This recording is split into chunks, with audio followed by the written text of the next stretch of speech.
Nous l'avons vu, en tant que chrétiens, nous sommes accablés, mais non anéantis.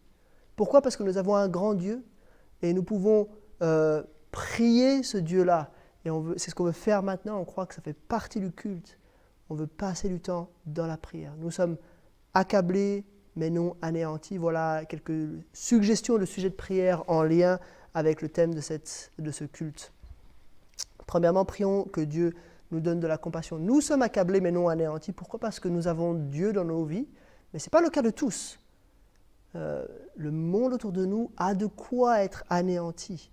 Peut-être parce qu'il a perdu un être cher, peut-être parce qu'il a perdu des biens matériels, perdu sur le plan financier, peut-être parce que des gens sont eux-mêmes malades et ils ne savent pas trop de quoi demain sera fait.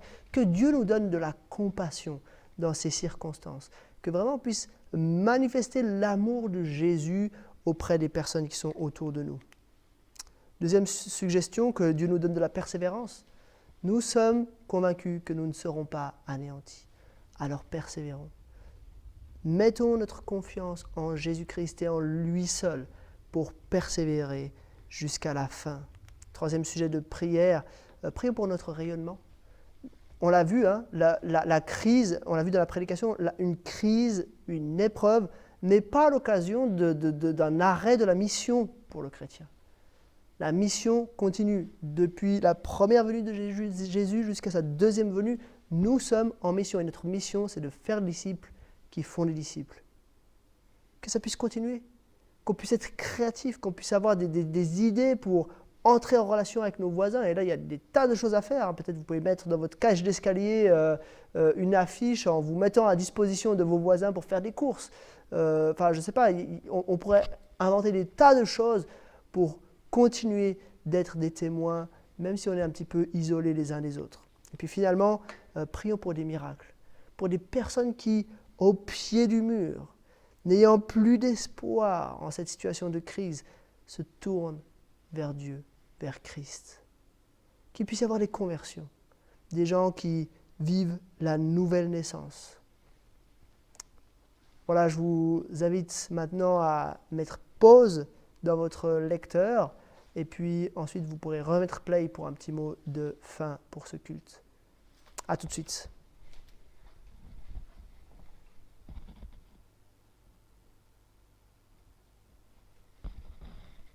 Voilà, je pense que vous avez pris un temps de prière sur cette base-là.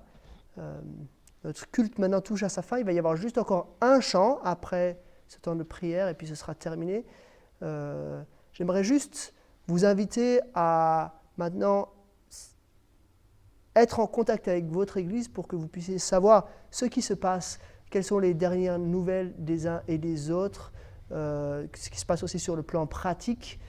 Prenez contact avec les responsables de votre Église pour savoir un petit peu quelle est la suite, qu'est-ce qui va se passer dans les prochaines semaines. C'est important de rester connectés les uns avec les autres. Pour terminer, j'aimerais juste encore prier. Seigneur, on veut te remercier parce que c'est vrai, en Christ, on est peut-être parfois accablé, mais jamais anéanti. Parce qu'on a une espérance éternelle, une assurance que nous serons pour toujours dans ta présence.